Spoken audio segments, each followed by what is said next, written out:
দেখেন আজকের ক্লাসে আমি আপনাকে উল্টো পড়াবো, একটু ভিন্ন পড়াবো। আমি আপনাকে যদি বলি শাস্তি, আপনি বলবেন ও শাস্তির কথা বলছেন, এই শাস্তি তো জীবনে ছাত্র জীবনে বহু খেয়েছি, শাস্তি পেয়েছি।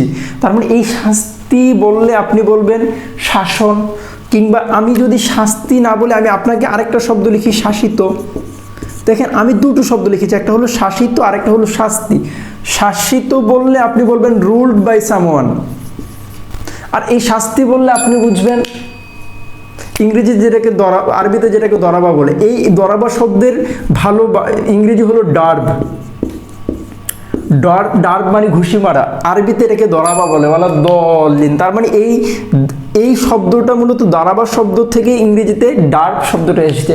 আমি মূলত এই জিনিসগুলো নিয়ে কথা বলবো আজকে। যে শাসিত কিংবা শাস্তি, এই দুটো শব্দকে একসাথে আনার কারণ হলো বাংলাদেশের যে জেলের একটা স্লোগান আছে, বাংলাদেশ জেল রাখিব নিরাপদ, দেখাবো আলোর পথ। তার মানে শাস্তি দেওয়ার উদ্দেশ্য আসলে শাস্তি দেওয়া না, শাস্তি দেওয়ার উদ্দেশ্য হলো মেকিং পিওর, আপনাকে পরিশুদ্ধ করা, কিংবা রাষ্ট্রের একটা জনগণ যখন বিপথে চলে যায় তাকে পুনর্বাসন কিংবা রিহ্যাবিলিটেশন, যেটা এটার জন্য মূলত শাস্তির সিস্টেমটা আনা হয়েছে। তার মানে শাস্তির মানে হলো শাস্তি না, শাস্তির মানে হলো পিউরিটি। শাস্তির মানে কি? পিউরিটি। এখন এই শাস্তির মানে যদি পিউরিটি হয়, তার মানে এখন আমি যদি বলি,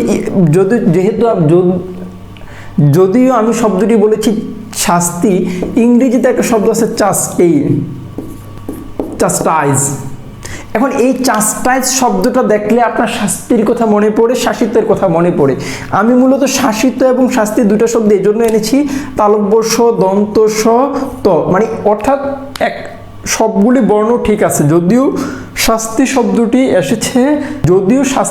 এসেছে সংস্কৃত থেকে। তার মানে চাস্টাইজ শব্দের অর্থ, আমি মূলত যে কথাটা আপনাকে মূলত বলতে চাচ্ছি, শব্দে যদি চাস্ট পান তাইলে পিউরিটি অর্থ দেবে। কি পিউরিটি অর্থ দিবে? এখন এইটা ধরে আমরা এই শব্দগুলি বিশ্লেষণ করব। চাস্ট মানে শাস্তি সম্পর্কিত, কিন্তু আমরা বলছিলাম শাস্তি মানে পিউরিটি। চাস্ট থাকলে মানে এখানে শাস্তি দেওয়ার মাধ্যমে, চাস্ট মানে পবিত্র। দেখেন শাস্তি দেওয়ার মাধ্যমে একটা মানুষ পবিত্র হবে, পিওর হবে, চাস্টিগেট। ঠিক তেমনি একই শাস্তি দেয়া, চাস্টেইন।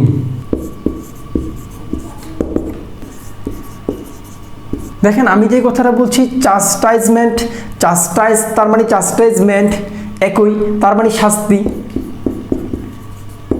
এখন আমি যদি উল্টায় বলি চাস্টিটি, তখন তার মানে শাস্তির মাধ্যমে একটা মানুষ পবিত্র হবে। তার মানে পবিত্র আমরা লিখতে পারি, সতীত্ব লিখতে পারি, কিংবা শুদ্ধতা লিখতে পারি। তার মানে আনচাস্টাইজ যদি লিখি, আনচাস্ট যদি লিখি, তার মানে আন থাকলে আমরা বলছি নেগেটিভ অর্থ দিবে। আন থাকলে আমরা কি বলছি? নেগেটিভ অর্থ দিবে। চাস্ট শাস্তির মাধ্যমে, তার মানে শাস্তির মাধ্যমে একটা মানুষ পবিত্র হওয়ার কথা, পিওর হওয়ার কথা, শুদ্ধ হওয়ার কথা, কিন্তু এখানে অশুভ। দেখেন ভিডিওগুলো খুব কষ্ট করে বানায়। আমি আপনাকে বলবো আমার প্রচুর ইন্সপিরেশন দেওয়ার ক্ষেত্রে লাইক, কমেন্ট, শেয়ার এবং সাবস্ক্রাইব, এটা খুব গুরুত্বপূর্ণ।